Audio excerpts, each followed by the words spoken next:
Ronald J. Riederich, EN3 SS, Engineman 3rd Class Submarine Service.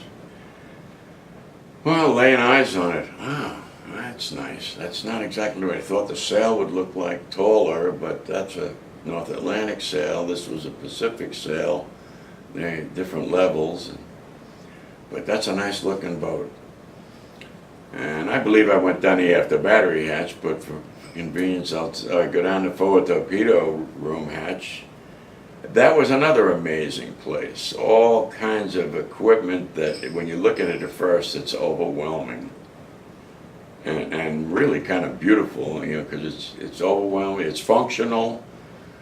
It does its job, but it takes all these parts, kind of like the crew. And part of qualifying is knowing what all of these parts are. And the forward torpedo room I liked because it had a lot of headroom. Well, the other compartments didn't. So from there you walk into the forward battery. The batteries down below decks, and the officers' quarters were above that. Then you walk into the control room, another very interesting place.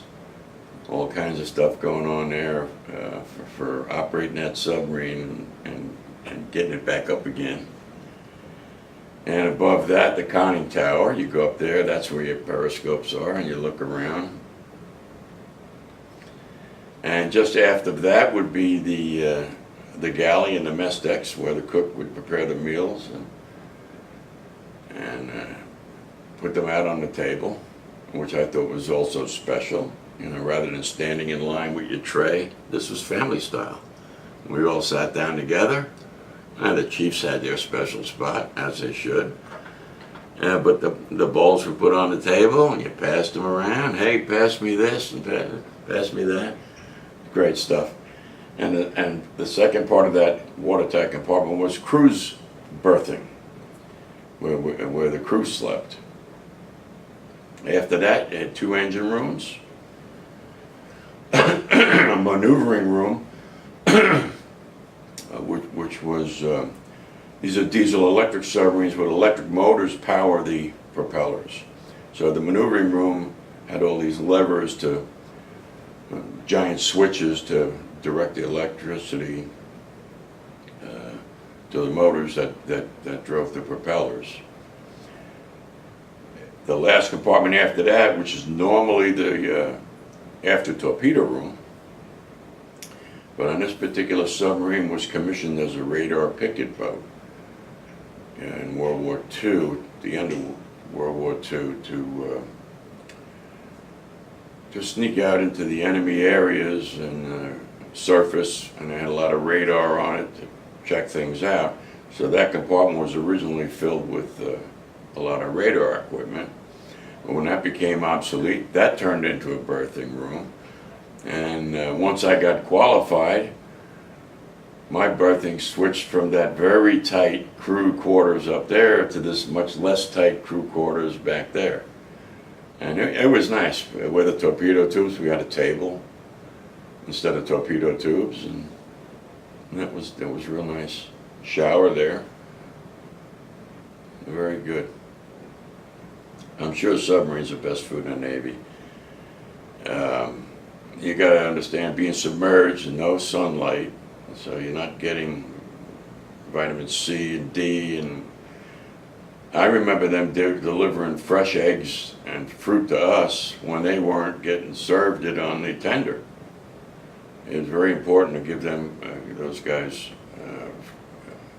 fresh fruit, vegetables, eggs, not just for morale, but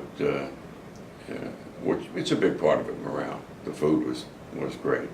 The cook, I loved him. He was a nice guy. And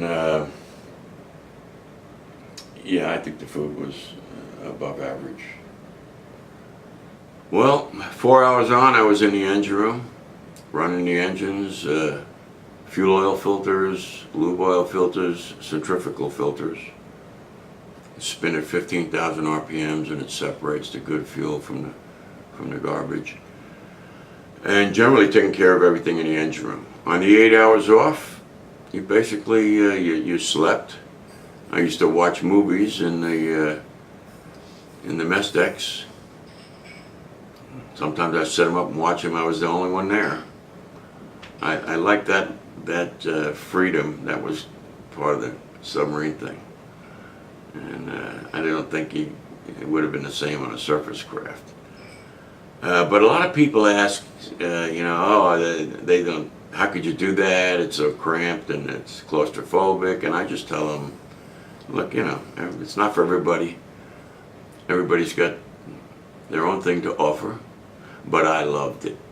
I loved it from the moment I stepped on board, going down the hatch and just, it was tight. Didn't really bother me. It was interesting. And that's the best part of it. And the men were special. They weren't just run of the mill. I heard they were the top 3% in the Navy. I never considered myself in the top 3%, but I certainly was among them. Good bunch of guys. The main operator and a junior man, we called him an oiler.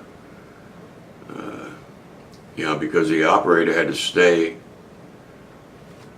with the gauges and watch everything that was going on. If something needed to be done down in the lower levels, the oiler would go down there and he'd take care of that, So usually two, and in the forward engine room, two more. And I think that was the biggest number on the boat was engine men, because you needed 6 for a 24-hour shift times 2. That's a dozen. Times 2 engine rooms. That's a dozen. So we had a lot of engine men. Usually, just two at a time. That's all you needed, unless there was a problem. And we had an engine breakdown, and then it's all hands. And we were all in there. I remember working on that thing till I fell asleep with wrench in hand. And you just keep going, and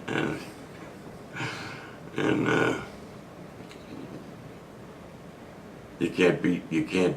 When the body falls asleep, it falls asleep. And I remember waking up and realizing, I'm sitting on top of an engine with a torque wrench in my hand. Okay, let's get back to work. And then the senior guy, all right, you're done for now, Oh, okay.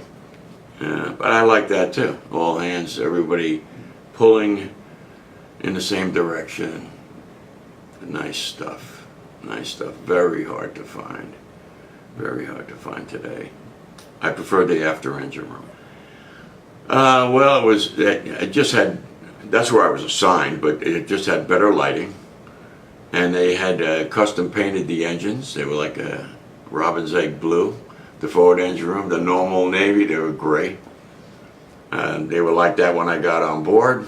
It was pretty, but there was more light. That's what I liked about it. But it really didn't matter, because when you go to work, you focused on your work, and that's how it was. I think that's how you would ignore the inconveniences and the noise and the filth and all these other things, because you've got a job to do, and you just focus on your job and you do it.